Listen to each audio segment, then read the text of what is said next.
தூத்துக்குடி மாவட்டம் கோவில்பட்டியில் கிணற்றில் தள்ளி சிறுவனை கொல்ல முயன்ற இளைஞர் கைது செய்யப்பட்டுள்ளார்.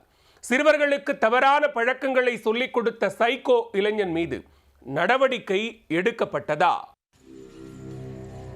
தூத்துக்குடி மாவட்டம் கோவில்பட்டி அருகே உள்ள கூசாலிப்பட்டியைச் சேர்ந்த 22 வயதான வேல்சாமி அங்குள்ள குச்சி கம்பெனியில் வேலை பார்த்து வந்துள்ளார்.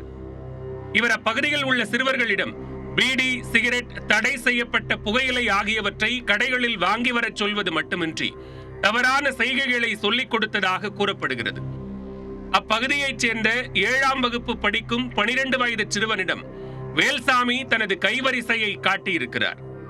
இது அந்த சிறுவனின் பெற்றோருக்கு தெரிய வர வேல்சாமியிடம் சேரக்கூடாது, பேசக்கூடாது என்று சிறுவனிடம் அறிவுறுத்தியது மட்டுமின்றி வேல்சாமியையும் கண்டித்துள்ளனர். இதனால் சிறுவன் மீது கடும் ஆத்திரமடைந்துள்ளார் வேல்சாமி.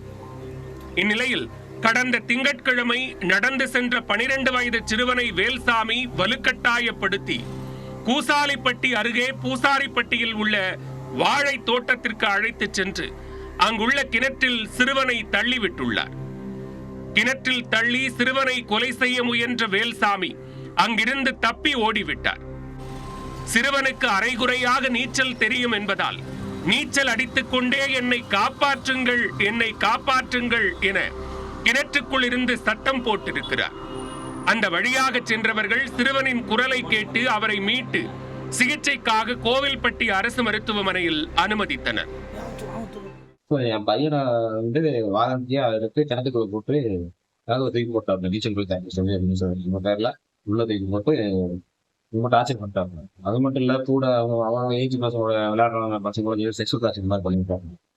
இல்லையா இப்போ அந்த ஜம் அடிக்கிறது, அவங்க அந்த கோயில உள்ள வாயில் இது மாதிரி கம்பல்சரி அவங்க வாரண்டியா இது மாதிரி பண்ண சொல்லி ரொம்ப டார்ச்சர் பண்ணிட்டாங்க. இந்த பையன் அப்படின்னு ஓடி வந்துட்டான். ஓடி இருந்தாலும் இழுத்து வச்சு இழுத்து பிடிச்சு கிளம்பி தூக்கி உள்ள போட்டாங்க. தெரியாம என்ன வேணா பண்ணுவாங்க. பையனை கொண்டுன்னா இதுல ரொம்ப இதா போயிருந்தாரு. ரொம்ப வேற மாதிரி இருக்கு. அதான் பேரண்ட்ஸும் சரி, மற்றவங்களும் சரி தான் உடனே என்ன பண்றாங்கன்னு பாருங்க.